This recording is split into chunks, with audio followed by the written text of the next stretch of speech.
Are you enjoying your own focus? Are you enjoying how life comes to you? Sometimes you say at you. Life comes to you in response to your vibrational point of attraction, and from that, new determinations are made by you, yes? Are you enjoying how your focused desire keeps happening to you? Do you feel like you are getting pretty good at focusing in the direction of your desire? That's really good.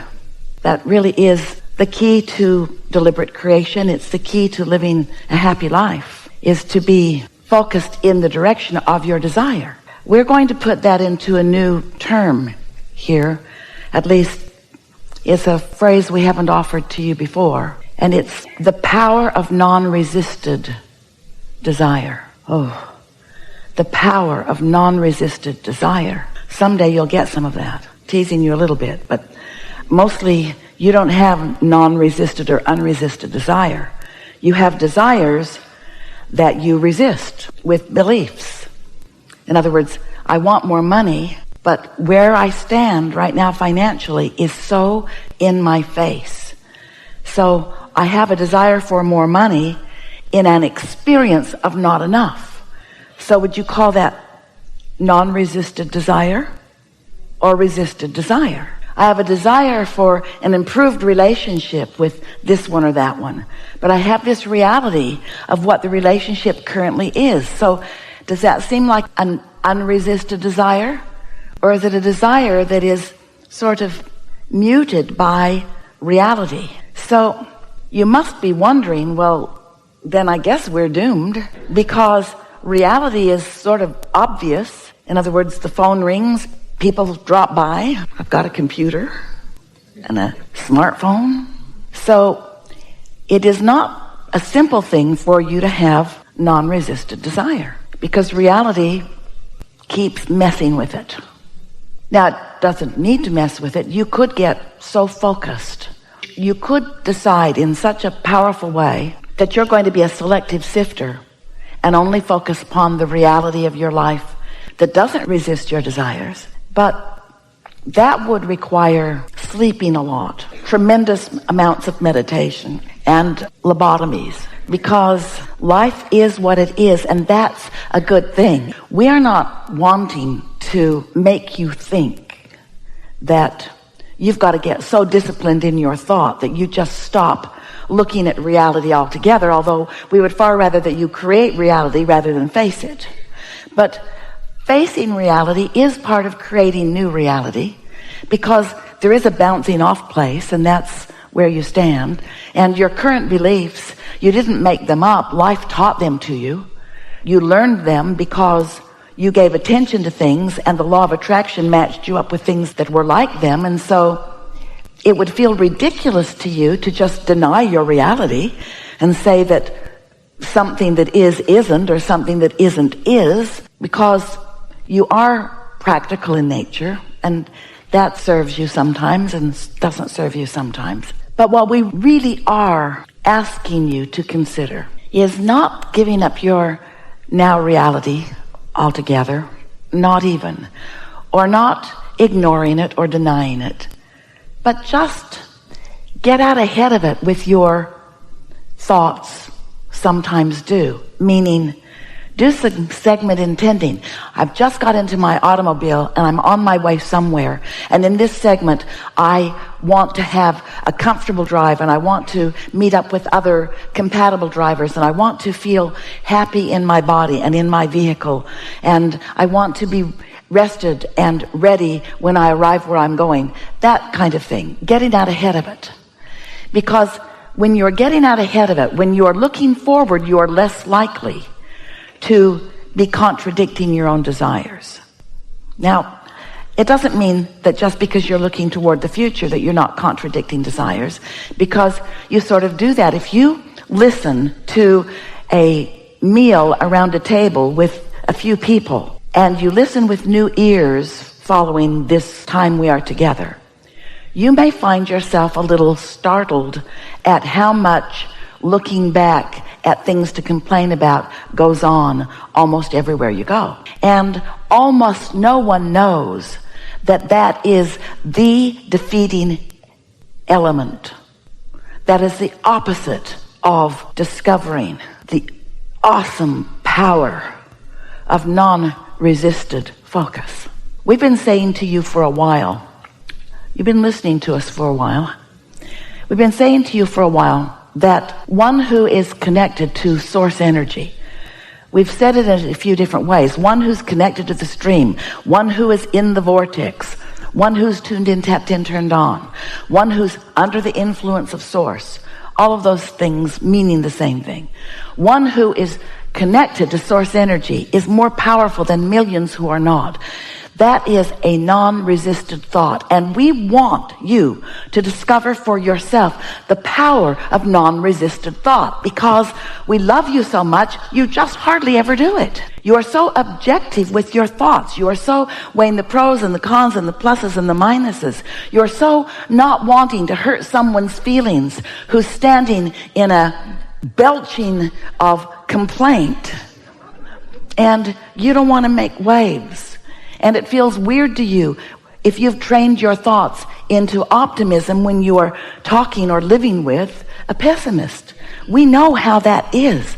And we're not asking you to divorce your pessimist. We're really not. We're asking you to discover the power of focus and influence your pessimistic others into alignment with their own source energy.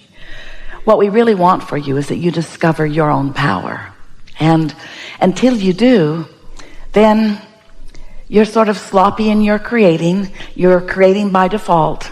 And then you make up stuff about how it works, because you innately know that things should be going well for you. And when they're not, then you come to flawed conclusions like it's not fair when it always is, or like you're not blessed when you always are, or like you're not good when you absolutely are, or like you're not deserving when you certainly are, or like somebody else is taking advantage when that cannot be.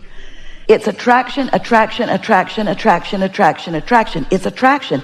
It is attraction. It's attraction. It's attraction. It's attraction. It's only attraction. There is no assertion. Therefore, our yelling does not help. It's attraction. It's only attraction. It's only attraction. And you've got to figure out what your point of attraction is. But here's the thing. You are more than this physical body. You are this physical body, and this physical body matters. And you, in this personality that you know as you, is an extension of source energy. And that source energy of which you are an extension is alive and current in your experience, and also has a point of attraction. We call that your inner being. You can call it whatever you want to, but you are an extension of it, and that which you are an extension of is pure positive energy. That which you are an extension of is undiluted, non-resistant focus. So when you in your physicalness are living a moment in time, and you clearly know what you don't want because it felt awful when you lived it, in that moment, you launch an equivalent rocket of desire. That experience, which was unpleasant to you, was a clarifying moment. And in its clarification, you launched a rocket of desire, which this non-physical, undiluted, non-resistant, pure positive energy, powerful part of you received and focused upon. And that's been going on for so long, for more than you have the ability to understand in terms of time. For more than you have the ability to understand in terms of your beingness. That non-resisted part of you is powerful because of the amount of life that has been lived, and what's been sorted and sifted, and what's been decided, and who you really are.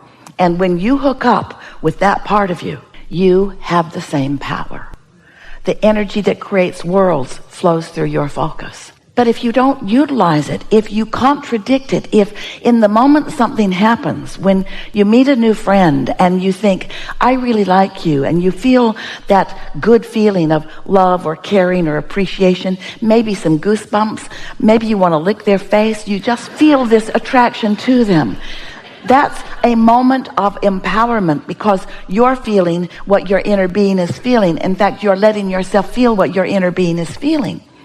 But then, as you look them over, Esther had lunch with her accountant the other day. They were in a lovely restaurant, and he went to the restroom, and when he came back, he said, oh, there's a couple on their first date sitting over by the bathroom door. And he said, they seem to be hitting it off.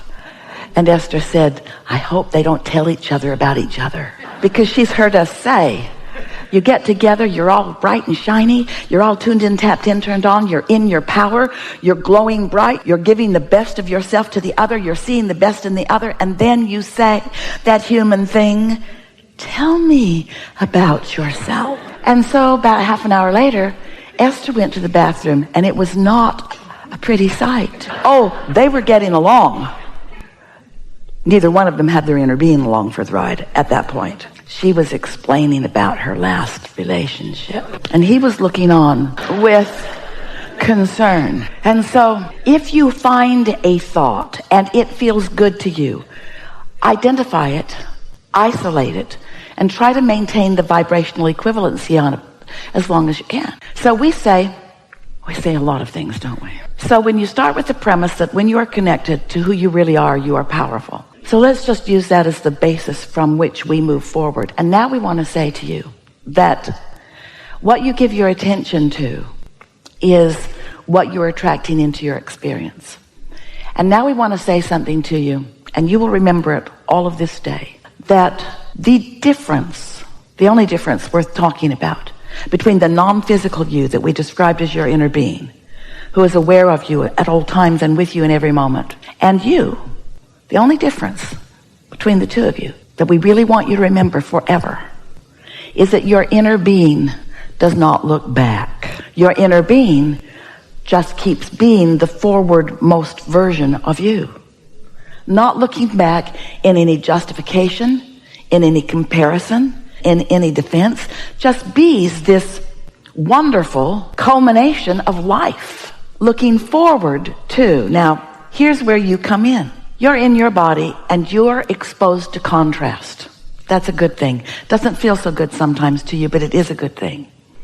So as you're exposed to this contrast, knowing what you don't want, and therefore knowing what you do want, whether you can speak it or not, and launching these rockets of desire, you are creating a vibrational reality. And the reason we call it a vibrational reality is because it takes a little bit of time for those thoughts to turn to things. It's a vibrational reality that is perfection by your choices, because you put all of the ingredients, all of the elements of it forward, and they've been collected by the law of attraction. They are in what we are calling a vibrational reality. This is a vibrational reality that is so real that we named it the Vortex, wrote 2 books about it. We want you to accept the realness of this, and we want you to know that your inner being is there with all of that. So picture it this way.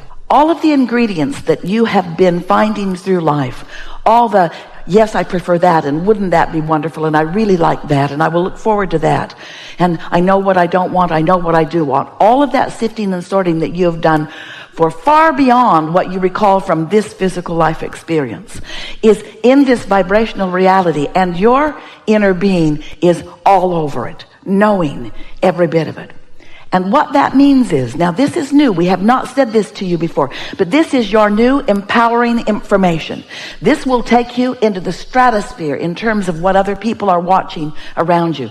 This will put you into a category of creating that is so sublime that others will wonder what your magic is. And it's not magic, it's just a productive application of the law of attraction. It's utilizing the power that is within you to focus it in the direction of the things that you care about. Things for yourself personally, things for others whom you care about, even things that are on a global scale or a universal scale. You have power that you have not been utilizing, and we think that it's a good time to begin utilizing it. So, here is this vibrational reality that you have gathered, and you've gathered it incrementally, and let's call it full of ingredients. All right, let's have fun with this. So, when you are out ahead of it, meaning you're in that place of non-resisted thought, maybe you're swimming, maybe you're making love, maybe you're meditating, maybe you're basking in the deliciousness of something, and as you are in that state of non-resistance, these ingredients present themselves to you in the form of an idea. or an impulse.